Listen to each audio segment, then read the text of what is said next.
કેમ છો? આજે આપણે એક એવી સફર પર નીકળવાના છીએ જે ખરેખર તો આપણે બધા દિવસમાં હજારો વખત કરીએ છીએ અને એ પણ કશું વિચાર્યા વગર. જી હા, આ સફર છે આપણા એક શ્વાસની. ચાલો જોઈએ કે એ આપણા શ્વસન તંત્રમાં ક્યાંથી પસાર થાય છે. પણ આ સફર શરૂ કરીએ એ પહેલાં એક બહુ જ સીધો-સાધો સવાલ. આખરે આપણે શ્વાસ લઈએ જ છીએ શા માટે? આપણા જીવન માટે આટલું બધું જરૂરી કેમ છે? આખી વાતનો સાર આપણને આ જ સવાલના જવાબમાં મળશે. તો આપણી આ આખી સફરને આપણે 5 ભાગમાં જોઈશું. સૌથી પહેલાં તો આપણે શ્વાસ કેમ લઈએ છીએ, પછી હવાનો પ્રવાસ કેવી રીતે શરૂ થાય છે, એ પછી ફેફસામાં શું થાય છે, જે વાયુ વિનિમયનું કેન્દ્ર છે. ચોથા ભાગમાં શ્વાસોચ્છ્વાસની આખી ક્રિયા સમજીશું અને છેલ્લે આખી વાતમાંથી શું યાદ રાખવાનું છે એના પર એક નજર નાખીશું. તો ચાલો શરૂ કરીએ પહેલા વિભાગથી, એટલે કે આપણે શ્વાસ શા માટે લઈએ છીએ. જુઓ, હવા શરીરની અંદર ક્યાં જાય છે એ સમજતા પહેલાં એ સમજવું બહુ જરૂરી છે કે આ આખી મુસાફરીનો હેતુ શું છે, નહીં? એકદમ સરળ ભાષામાં કહું તો આપણું શ્વસન તંત્ર એક કામ કરે છે: શરીરને ઓક્સિજન આપવાનું અને શરીરમાંથી કાર્બન ડાયોક્સાઇડને બહાર કાઢવાનું. બસ આ જ છે એનું મુખ્ય કામ. એટલે કે સારી વસ્તુ અંદર લેવાની અને કચરો બહાર કાઢવાનો. આ આખા તંત્રનો પાયો જ આ આપલે પર ટકેલો છે. ચાલો, હવે આપણને હેતુ તો સમજાઈ ગયો, તો હવે એ જોઈએ કે આ સફર થાય છે કેવી રીતે. એક કામ કરીએ, ચાલો કલ્પના કરીએ કે આપણે હવાના એક નાના અમથા કણની પાછળ જઈ રહ્યા છીએ અને જોઈએ કે ક્યાં સુધી પહોંચે છે. તો આ સફરની શરૂઆત થાય છે આપણા નસકોરાઓથી. અહીંયા છે ને, હવા ખાલી અંદર નથી આવતી, પણ એનું ફર્સ્ટ ક્લાસ ફિલ્ટ્રેશન પણ થાય છે. આપણા નાકની અંદર જે બારીક વાળ અને ચીકણો પદાર્થ છે એ ધૂળ અને કચરાને ત્યાં જ રોકી લે છે. પછી આ ચોખ્ખી થયેલી હવા કંઠનળી એટલે કે ગળામાંથી પસાર થઈને શ્વાસનળીમાં જાય છે, જે સીધી ફેફસા તરફ લઈ જાય છે. અને શ્વાસનળીમાં એક બહુ જ મજાની રચના છે. એ છે કાસ્થીની કળીઓ. તમે એને સી શેપની રિંગ સમજી શકો. આ છે ને, એ આપણા શ્વાસમાર્ગના અસલી હીરો છે. એ સુનિશ્ચિત કરે છે કે શ્વાસનળી ક્યારેય દબાઈ ન જાય કે સંકોચાઈ ન જાય. જો આ રિંગ્સ ન હોત તો હવા માટેનો રસ્તો જ બંધ થઈ જાત. તો હવા હવે એના મુખ્ય મુકામ પર પહોંચી ગઈ છે, આપણા ફેફસા. પણ ખરી રમત તો હવે શરૂ થાય છે. આખી સફરનો સૌથી અગત્યનો, સૌથી જાદુઈ ભાગ, અને એ પણ એટલા સૂક્ષ્મ લેવલ પર કે આપણે કલ્પના પણ ન કરી શકીએ.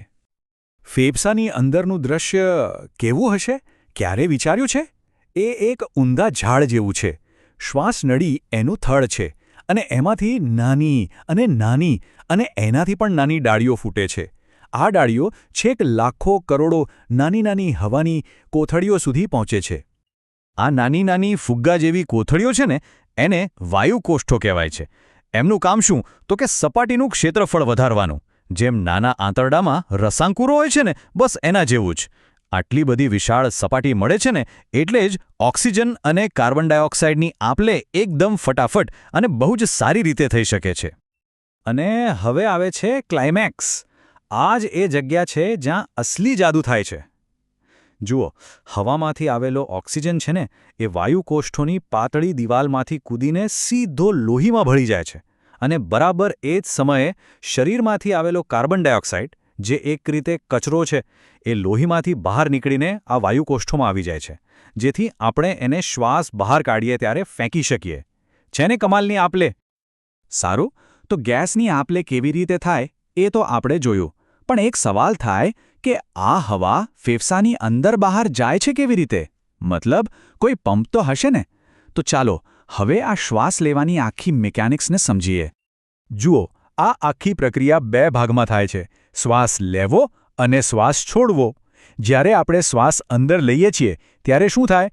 આપણી પાસળીઓ ઉપર અને બહારની તરફ ખેંચાય છે અને નીચે રહેલો ઉરોદર પટલ નામનો સ્નાયુ ચપટો થઈને નીચે જાય છે. આનાથી શું થયું? છાતીમાં જગ્યા વધી ગઈ.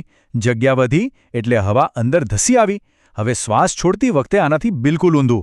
પાસળીઓ પાછી પોતાની જગ્યાએ, ઉરોદર પટલ પણ પાછો ઉપર, એટલે છાતીમાં જગ્યા ઘટી અને હવા બહાર ધકેલાઈ ગઈ. એકદમ સિમ્પલ મિકેનિઝમ. તો આ આખી વાતનો સાર શું? ચાલો આપણે આ અદ્ભુત સિસ્ટમના 3 એવા હીરોને ફરીથી યાદ કરીએ, જેમના વગર શ્વાસ લેવાની આખી પ્રક્રિયા શક્ય જ ન બને. પહેલો હીરો કાસ્થીની કડીઓ યાદ છે ને? શ્વાસનળીના એ ગાર્ડ જે હવાના રસ્તાને હંમેશા ખુલ્લો રાખે છે. બીજો હીરો વાયુકોષ્ઠો, ફેફસાની અંદર રહેલી લાખો નાની નાની કોથળીઓ જ્યાં ઓક્સિજન લોહીમાં જાય છે અને કાર્બન ડાયોક્સાઇડ બહાર આવે છે. આખી સિસ્ટમનો આ સૌથી મહત્વનો પોઈન્ટ છે. અને આપણો ત્રીજો અને સૌથી જરૂરી હીરો હિમોગ્લોબિન. આ આપણા લોહીમાં રહેલી એક સ્પેશિયલ ઓક્સિજન ટેક્સી છે. એ ફેફસામાંથી ઓક્સિજનને ઉપાડીને શરીરના ખૂણે ખૂણે દરેક કોષ સુધી પહોંચાડે છે. જ્યારે આપણે આ આખી પ્રક્રિયા વિશે વિચારીએ ને ત્યારે ખરેખર નવાઈ લાગે.